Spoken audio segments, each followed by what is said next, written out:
Hello friends, आज हम बात करेंगे बॉलीवुड के हीरो नंबर 1 यानी गोविंदा के बारे में। गोविंदा की बॉलीवुड में एंट्री इल्जाम फिल्म से हुई थी, जो कि 1986 में आई थी। इस फिल्म में गोविंदा के अपोजिट नीलम कोठारी थी और इन दोनों के अलावा इस फिल्म में शत्रुघ्न सिन्हा, शशि कपूर और अनीता राय जैसे बेहतरीन एक्टर्स थे। इस फिल्म को डायरेक्ट किया था शिबू मित्रा ने।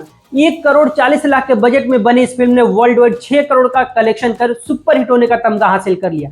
मतलब कि गोविंदा की बॉलीवुड में धमाकेदार एंट्री हुई और इसके बाद गोविंदा कभी भी पीछे मुड़कर नहीं देखे और एक के बाद एक सुपरहिट फिल्में देते गए। और फिर एक समय ऐसा भी आया जब गोविंदा बॉलीवुड के टॉप एक्टर्स की लिस्ट में शुमार हो गए। लगभग 4 दशक से गोविंदा बॉलीवुड में एक्टिव हैं और इस दौरान इन्होंने अपने करियर में बहुत सारे अप्स एंड डाउन्स देखे हैं। तो आज मैं आप लोग को गोविंदा से जुड़े बहुत ही बेहतरीन किस्से बताने वाला हूं, जिसे शायद आपने भी कभी न सुना हो। जैसे कि गोविंदा आजकल आईने के सामने खड़े होकर खुद को ही थप्पड़ क्यों मारते हैं, क्यों गोविंदा की पत्नी सुनीता आहूजा ने कहा कि अगले जन्म में उन्हें गोविंदा पति के रूप में नहीं चाहिए, कैसे गोविंदा सलमान खान के साथ साथ बॉलीवुड के महानायक अमिताभ बच्चन का भी करियर डूबने से बचा लिया। इस सब कुछ आज मैं आप लोग को बताने वाला हूं, लेकिन आगे बढ़ने से पहले आपसे रिक्वेस्ट करता हूं कि प्लीज आप मेरे इस वीडियो को लाइक कर दीजिए और चैनल पे नए हैं या फिर पुराने भी हैं और चैनल को अभी तक सब्सक्राइब नहीं किए तो प्लीज सब्सक्राइब करके बेल आइकन जरूर दबाएं, ताकि जब भी मैं कोई नया वीडियो डालूं तो उसका नोटिफिकेशन आपको मिलता रहे। 90s के दौर में गोविंदा का बॉलीवुड में बहुत बड़ा नाम था, लेकिन फिर धीरे धीरे उनका डाउनफॉल शुरू हो गया और आजकल वह फिल्मों में बिल्कुल भी दिखाई नहीं दे रहे, जिसकी वजह से लोग उनका मजाक उड़ाने लगे हैं। लोगों का कहना है कि गोविंदा के पास आजकल बिल्कुल भी काम नहीं है। गणपति बापा का दर्शन करने गोविंदा ने मीडिया से बातचीत करते कहा कि जो लोग यह बोलते हैं कि मेरे पास काम नहीं है, उनको बता दो कि अभी पिछले साल ही मुझे एक 100 करोड़ फिल्म का ऑफर आया था, लेकिन मैंने वह फिल्म करने से मना कर दिया। गोविंदा ने आगे कहा कि वह फिल्मों के मामले में बहुत ही ज्यादा चूजी हैं और वह कोई भी फिल्म आंख बंद करके साइन नहीं करते। वह कोई भी फिल्म तभी साइन करते हैं जब उस फिल्म में उनका रोल उन्हें पसंद आता है। उन्होंने कहा कि जो फिल्म उन्हें ऑफर हुई थी उसके लिए उन्हें बहुत ही ज्यादा अमाउंट मिल रहा था, लेकिन फिर भी उन्होंने वह फिल्म करने से मना कर दिया और इसीलिए आजकल गोविंदा आईने के सामने खड़े होकर खुद को थप्पड़ मारते हैं, क्योंकि वह कोई भी फिल्म साइन नहीं कर रहे हैं। अब मैं आप लोग को बताता हूं कि गोविंदा की पत्नी सुनीता आहूजा क्यों कहती है कि अगले जन्म में उन्हें गोविंदा पति के रूप में नहीं बल्कि बेटे के रूप में चाहिए। गोविंदा बहुत ही संस्कारी हैं और वह हवा में उड़ने वाले नहीं बल्कि जमीन और अपने परिवार से जुड़े हुए इंसान हैं।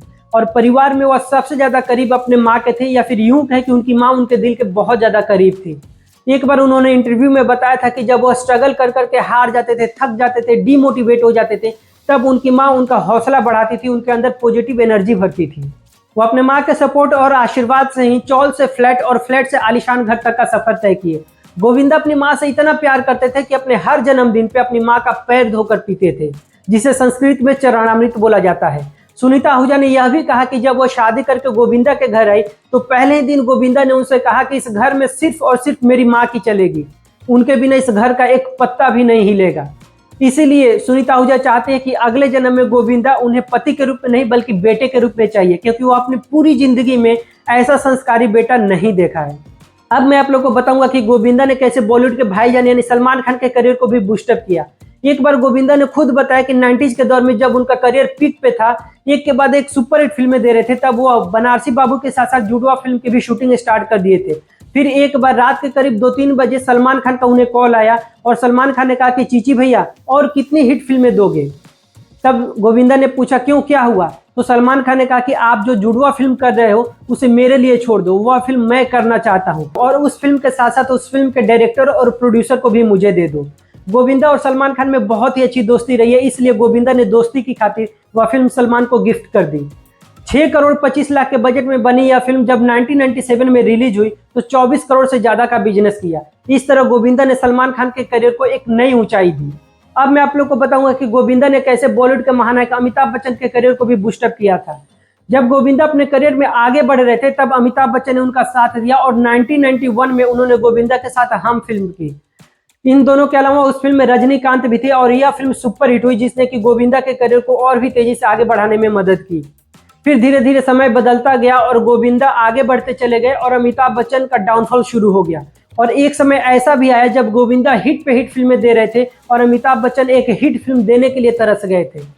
उस समय गोविंदा और डायरेक्टर डेविड धवन की जोड़ी बॉलीवुड में सफलता के झंडे गाड़ रही थी। फिर अमिताभ बच्चन डेविड धवन के पास गए और डेविड धवन ने उन्हें सजेस्ट किया कि आप गोविंदा के साथ फिल्म करिए, और उन्होंने अपनी अगली फिल्म बड़े मियाँ छोटे मियाँ में गोविंदा के साथ अमिताभ बच्चन को भी कास्ट किया। और जब यह फिल्म रिलीज हुई तो लोगों को बहुत ही ज्यादा पसंद आई। 9 करोड़ के बजट में बनी इस फिल्म ने 35 करोड़ का कारोबार किया, इस तरह गोविंदा ने अपना साथ देकर अमिताभ बच्चन की डूबती हुई नैया को बचाया।